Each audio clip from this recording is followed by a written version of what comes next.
Om Swastiastu. Assalamualaikum warahmatullahi wabarakatuh. Salam Namo Buddhaya, salam kebajikan dan salam sejahtera bagi kita semua.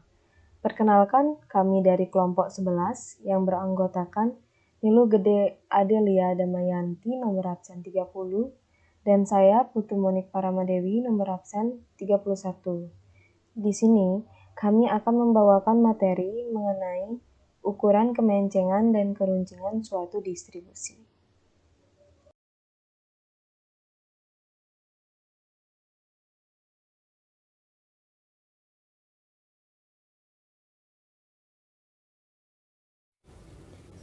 Ukuran kemencengan. Ukuran kemencengan atau swagness adalah suatu ukuran yang dapat digunakan untuk menentukan menceng tidaknya suatu kurva distribusi. Distribusi menurut Carl Pearson, bila rata-rata sampel sama dengan median sama dengan modus, maka distribusinya simetris. Dan bila rata-rata sampel tidak sama dengan median, tidak sama dengan modus, maka distribusinya tidak simetris. Untuk mengukur kemencengan suatu kurva distribusi frekuensi dapat diketahui dari besarnya koefisien swagness dan besarnya koefisien momen ketiga.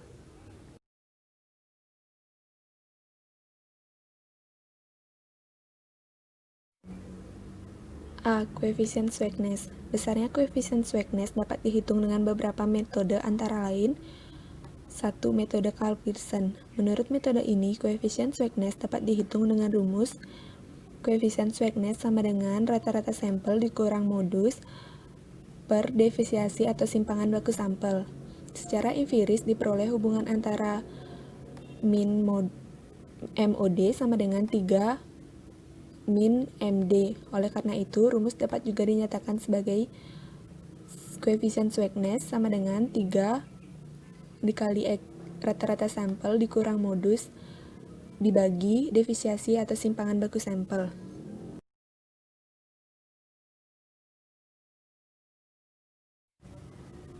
Dua. Metode Bowley.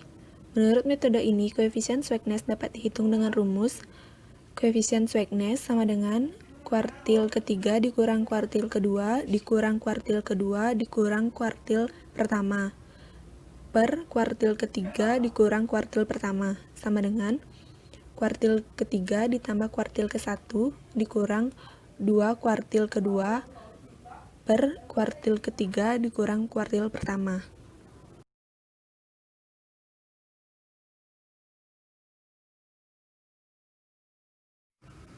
Tiga. Metode 10-90 persentil. Menurut metode ini, koefisien swagness dapat dihitung dengan rumus koefisien swagness sama dengan persentil ke-90 dikurang persentil ke-50 dikurang persentil ke-50 dikurang persentil ke-10 per persentil ke-90 dikurang persentil ke-10.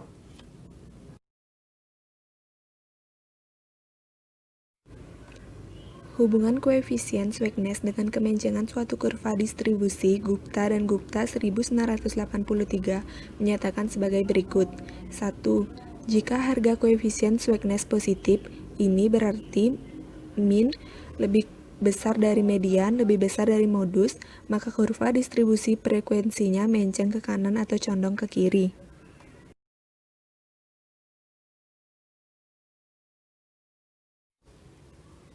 2. Jika harga koefisien swagness negatif, ini berarti min lebih kecil dari median, lebih kecil dari modus, maka kurva distribusi frekuensinya menceng ke kiri atau condong ke kanan.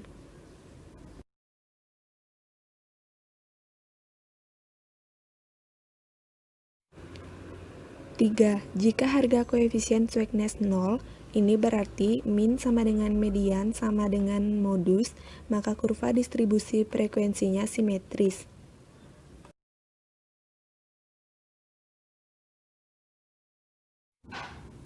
Contoh, laba yang diperoleh oleh 100 pengembang perumahan yang diambil sebagai sampel acak di 3 kota, Jakarta, Surabaya, dan Makassar pada tahun lalu disajikan dalam tabel berikut. Hitunglah koefisien swagness dari distribusi laba yang diperoleh oleh 100 pengembang perumahan tersebut dengan metode Carl Pearson dan metode Bowley. Setelah itu, periksalah menceng kemanakah distribusi frekuensi laba tersebut.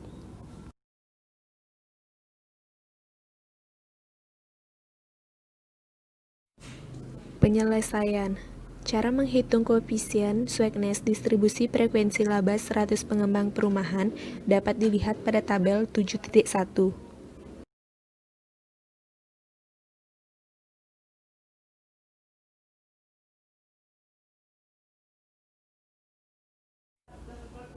Dari tabel 7.1 dapat diketahui bahwa N sama dengan 100, sigma FIDI sama dengan min 1, sigma FIDI kuadrat sama dengan 325, LK1 sama dengan 25, LK2 sama dengan 50, LK3 sama dengan 75, dan C sama dengan 10. Dapat dihitung dengan rumus sebagai berikut. X bar sama dengan X O ditambah sigma FIDI per N dikali C sama dengan 64,5 ditambah min 1 per 100 dikali 10. Dapat hasil 64,5 dikurang 0,1 sama dengan 64,4.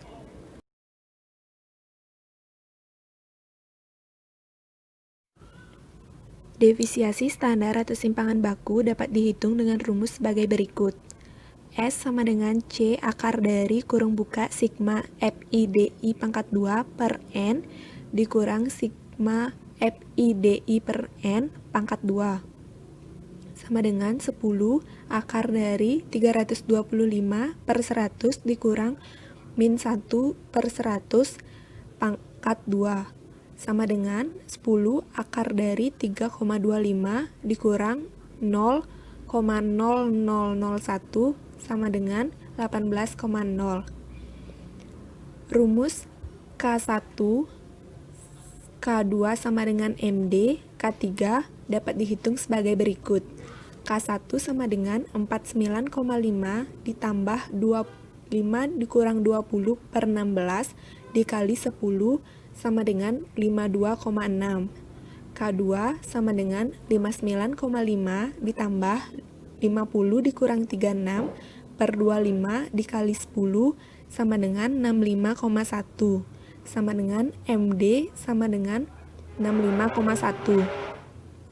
K3 sama dengan 69,5 ditambah 75 dikurang 61 per 15 dikali 10 sama dengan 78,8.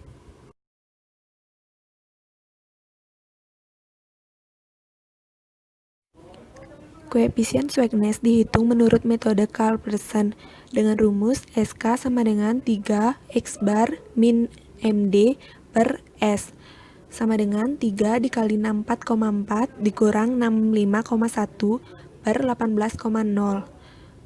Dapatkan hasil min 0,12. Koefisien Sweetness dihitung menurut metode Bowley dengan rumus SK sama dengan K3 ditambah K1 dikurang 2K2 per K3 dikurang K1 sama dengan 78,8 ditambah 52,6 dikurang 2 dikali 65,1 per 78,8 dikurang 52,6 sama dengan min 1,2 per 26,2 dan mendapatkan hasil min 0,045. Nilai SK bertanda minus menunjukkan bahwa distribusi laba yang diperoleh 100 pengembang perumahan sampel tersebut menceng kiri dan condong ke kanan.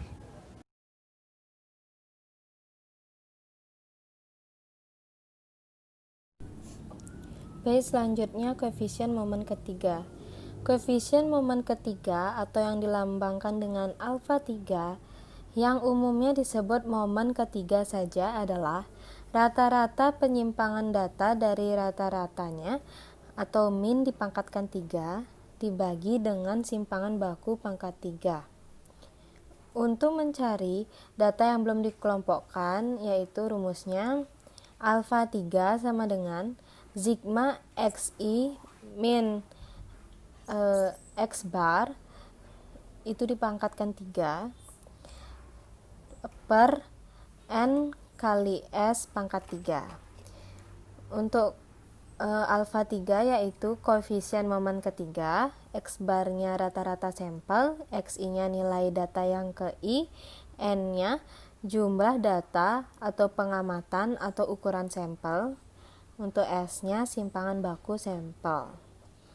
Lalu untuk data yang telah dikelompokkan, itu rumusnya alfa sama dengan dalam kurung sigma Fi kali Di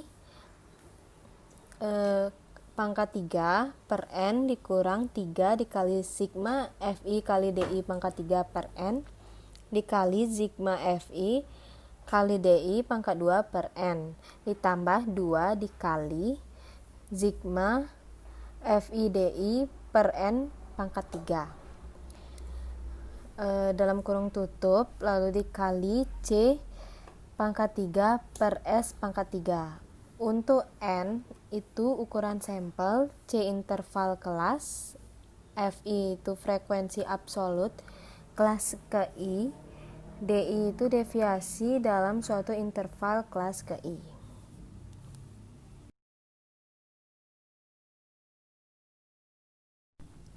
Baik, selanjutnya merupakan contoh soal. Contoh 7 step 2. Untuk data pada tabel 7.1, hitunglah momen ketiganya. Menceng manakah kurva distribusi laba tersebut?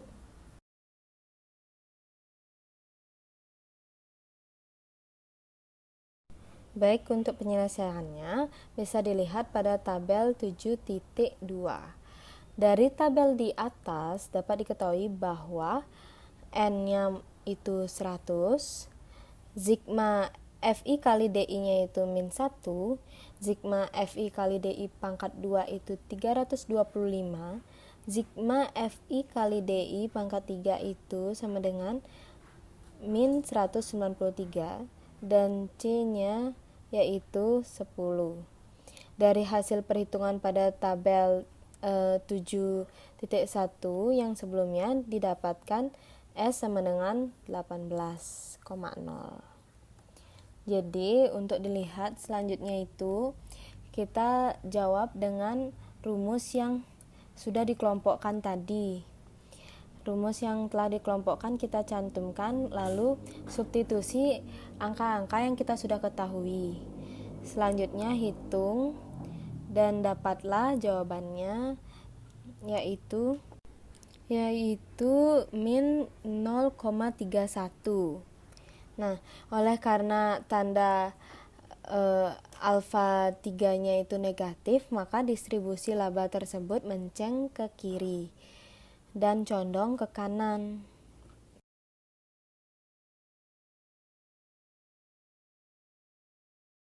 Baik, selanjutnya kita masuk ke ukuran keruncingan. Ukuran keruncingan atau kurtosis sekumpulan data atau suatu distribusi adalah suatu ukuran yang dapat digunakan untuk menentukan runcing tidaknya kurva suatu distribusi.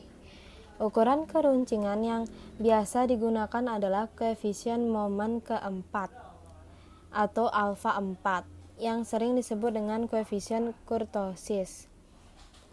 Bentuk keruncingan kurva suatu distribusi dapat digolongkan atas 3, yaitu kurva distribusi liptokurtik, kurva distribusi mesokurtik, dan kurva distribusi platikurtik.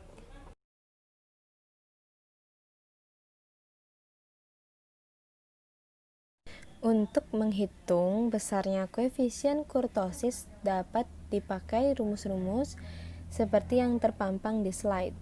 Untuk data yang belum dikelompokkan, itu alfa 4 sama dengan sigma Xi min X bar itu dipangkatkan 4, lalu per NS pangkat 4.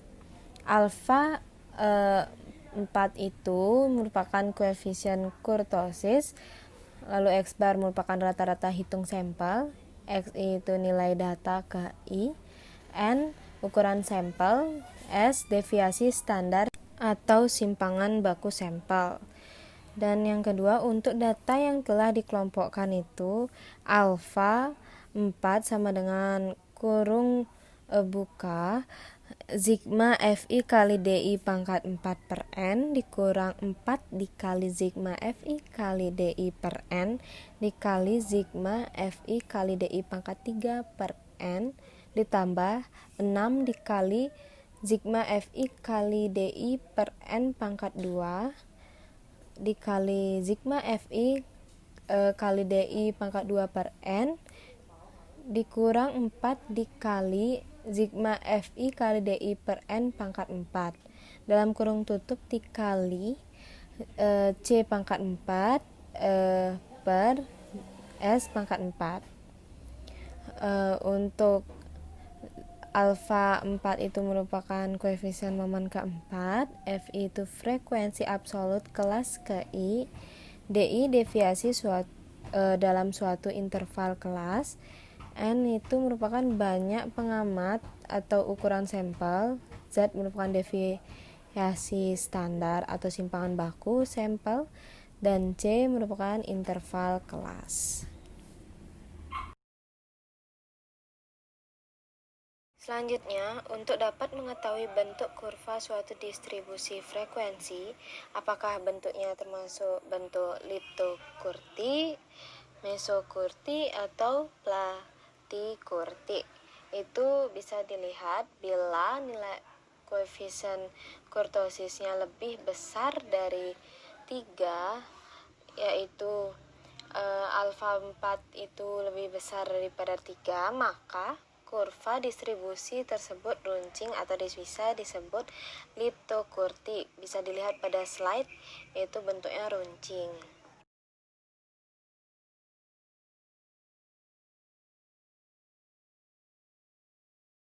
Kemudian, bila nilai koefisien kurtosis lebih kecil daripada 3 atau alfa 4 kurang dari 3, maka kurva distribusinya tumpul atau landai dan disebut dengan platikurtik. Kemudian bila koefisien kurtosis sama dengan 3 atau alfa 4 sama dengan 3, maka kurva distribusinya berbentuk bell atau normal dan disebut dengan mesokurtik. Bisa dilihat pada slide yang kurva platikurtik itu lebih tumpul daripada yang lainnya, dan yang mesokurtik itu dia itu sedang gitu.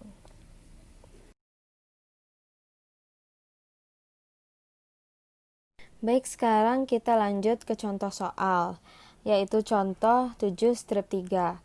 Berdasarkan data yang terdapat pada tabel 7.1, hitunglah koefisien kurtosisnya. Tergolong keruncingan manakah kurva distribusi data tersebut?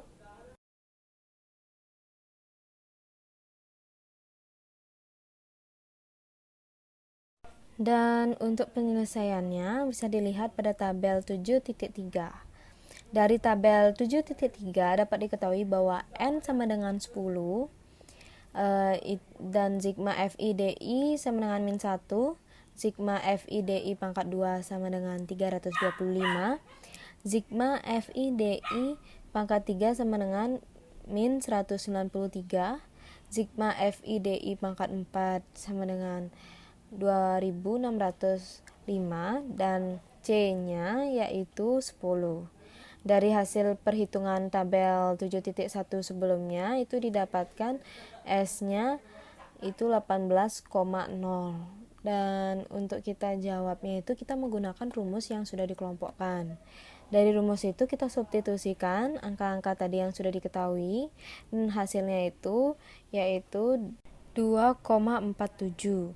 Jadi, koefisien kurtosis distribusi laba yang diperoleh oleh pengembang perumahan sebesar 2,47. Oleh karena itu,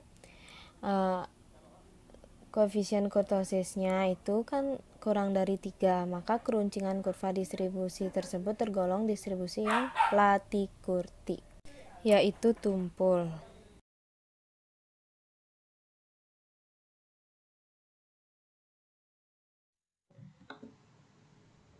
Baik, sekian presentasi dari kami. Maaf jika ada salah kata atau yang kurang berkenan. Kami tutup dengan Paramasanti. Om Santi Santi Santi Om. Terima kasih.